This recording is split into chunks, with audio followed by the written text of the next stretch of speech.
Clause 19.3, that is the clause within the Statement of Intent within the government national unity that describes what sufficient consensus looks like. Well, there seems to be a difference in opinion between the DA's Helen Zille and the ANC's Fikile Mbalula around what that clause actually means. Khaya Sithole, who's an academic, an activist, as well as a political analyst, now joins me for this conversation. Khaya, this is much ado about 60%. Whose 60% is it anyway? Good evening to the viewers, and that is the crux of the problem. The question of 60% is the contentious issue. So just to take it a step back, we do know that at the onset of this statement of intent, the first three signatories were and the IFP, and obviously the ANC. They have 246 seats in the National Assembly, which is an important number because it is over 60%. Now, what seems to be the intention of this clause is that should we ever reach a deadlock, then those that represent the cumulative number of at least 60% of the seats in the National Assembly should then break the deadlock in one way or another. So that obviously would be a clause that simply says that if everybody else that's part of this alliance cannot reach a consensus, well, the two of us are the two parties, the two primary parties, the two biggest parties. We should therefore only make decisions if the two of us have an agreement with those two decisions. That seems to be the motivation behind it. Now, whether both parties understand it in the same way seems to be the point of contention, because clearly there hasn't been a meeting of the minds about what it really means and what the implications are. Yeah, so let's break it down mathematically. If we are to take what that 60% means within the first 6 parties in the GNU, we now know some have joined subsequent to that. But before the difference of opinion began, there were 6 parties. We know that the IFP, the DA, the ANC, the Good Party, the Patriotic Alliance, as well as the PAC had joined, bringing the total tally of seats in Parliament of the GNU to a significantly high number of seats. The ANC, by that calculation, holds about 58% of the total amount of seats within the GNU parties. It only needs but the Patriotic Alliance to break any sort of deadlock, making the Patriotic Alliance a significantly important party in the GNU. The Good Party and the PAC don't have enough to give the ANC that 2% in the GNU. A few more parties have joined. The UDM, Rise Mzansi, have also signed the statement of intent and now form part of it. It's just a matter of days before we hear from Musa Maimane Busa party whether they'll be joining. But effectively, you have, as more parties join, the overall percentage concentration of the bigger parties keeps getting diluted down to the point where the ANC at its lowest will only have about 55 or 56% of the total number of seats within the GNU.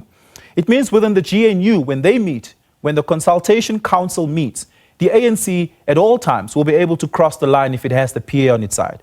But in Parliament, that is a different story, because there it's not about the 247 seats or the 260 seats. It's about the 400 seats.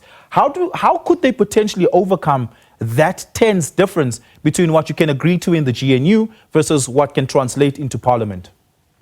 Well, firstly, the point of contention seems to be from the moment the GNU was put together, you had collectively 263 seats between the IFP, the DA, and the ANC itself.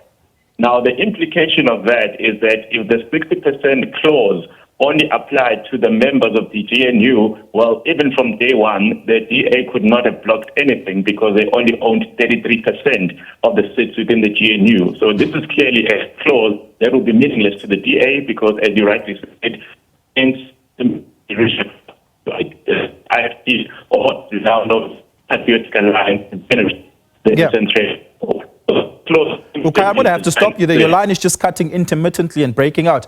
We're not able to make out what you're saying in that last set of words over there. But I did get the first set of it. And perhaps then to ask this, if the foundational agreement of the GNU is one that is deeply flawed, is there cause for correction? This is a non-binding document, a more serious, perhaps potentially binding document, and an actual contract is to be signed at a later stage once a government has been put together and a program of policy agendas have been decided upon. How can this be corrected at that stage? Remember, this was simply a statement of intent that was based on an open invitation that every single party in Parliament had received. So if you then have a point in time where you say these are all the people that have decided that they want to be part of this particular agreement, then there has to be a meeting across all affected parties to say, do we all agree on these particular items? Do we all agree on this particular position? And thereafter, once we agree, this is what we're going to do for the next 5 years.